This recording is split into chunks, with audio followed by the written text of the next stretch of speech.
It's spring of the year 711, a few years after the Arab conquest of northern Africa.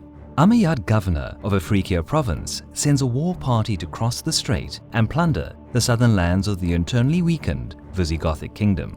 Disputed King Roderick gathers an army and marches south in order to push the invaders back to Africa.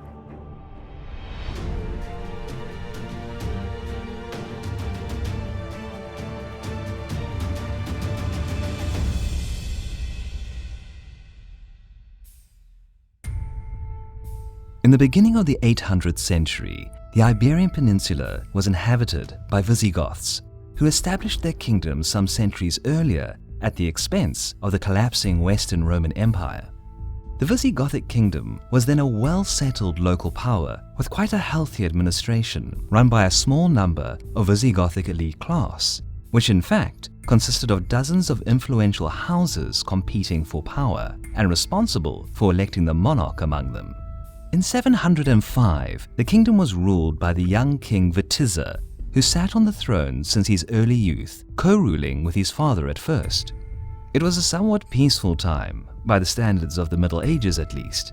The king's most pressing concerns involved minor conflict with the Basques to the north and brief border quarrels with the Byzantine Empire and Frankish kingdom. A few years later, Visigothic rule on the Iberian Peninsula was critically threatened both internally and externally. Although little is known about Witiza's reign, he certainly had enemies. In 710, he was suddenly overthrown and then probably killed by a Gothic faction led by Roderick, Duke of Boeotia. Consequently, the Visigothic kingdom sank into turmoil.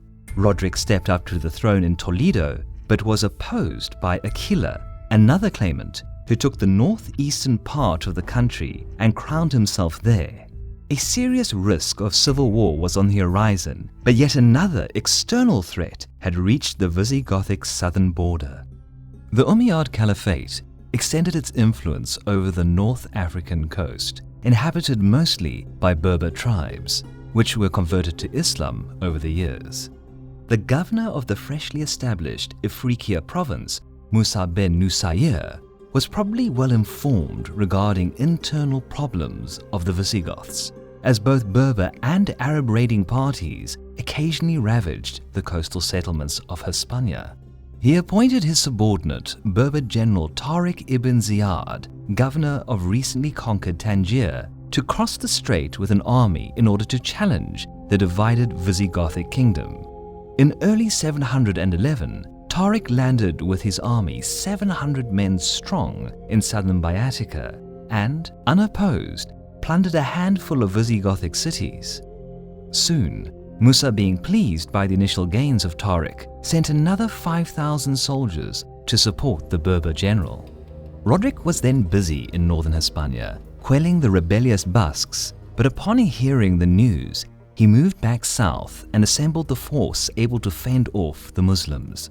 He obtained the support of a considerable number of his former opponents, who supposedly wanted to aid the king's effort to defend the kingdom.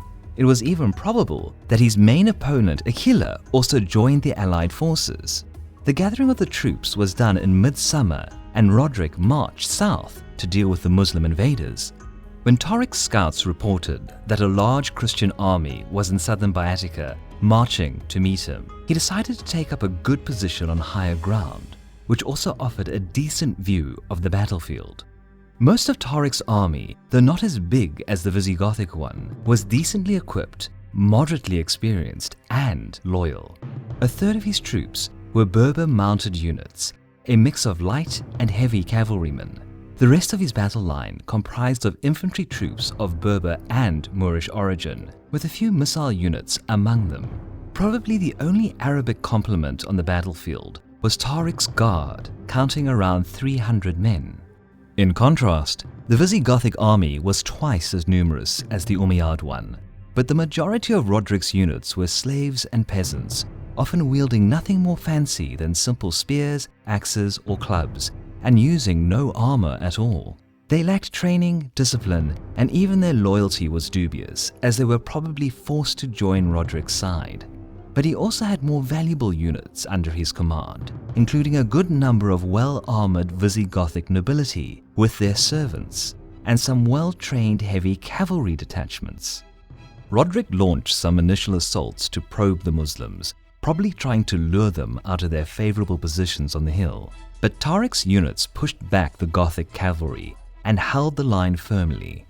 Roderick realized that the Muslim army wouldn't take the bait and decided to use his greater numbers and attack frontally with full strength, hoping to overwhelm the invaders. The whole Visigothic army rushed forward, charging and taunting their enemy. But when the most loyal units in the center were about to hit Tariq's line, many of Roderick's allies on the wings stood behind and watched the king's retinue engage the first Berber units. When battle commenced in the center, Roderick probably realized that he was betrayed by many of his subordinates and vassals.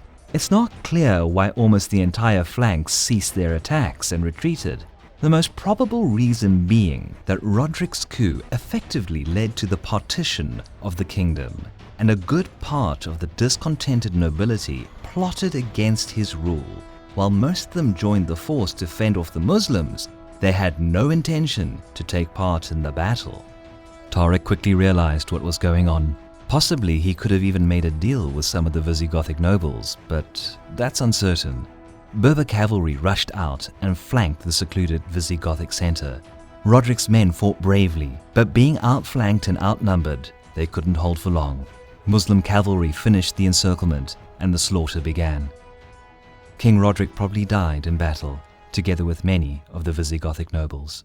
This crushing defeat had an almost immediate effect on Roderick's realm. Still divided and virtually defenseless as the ruling class was significantly thinned out after the battle, the Visigothic kingdom couldn't stop the Muslims from taking over the capital a few months later. The Umayyad Caliphate needed just a few more years to completely overrun the whole of Hispania. The unusually fast disintegration of the Visigothic kingdom also marked the beginning of Arabic domination on the Iberian Peninsula.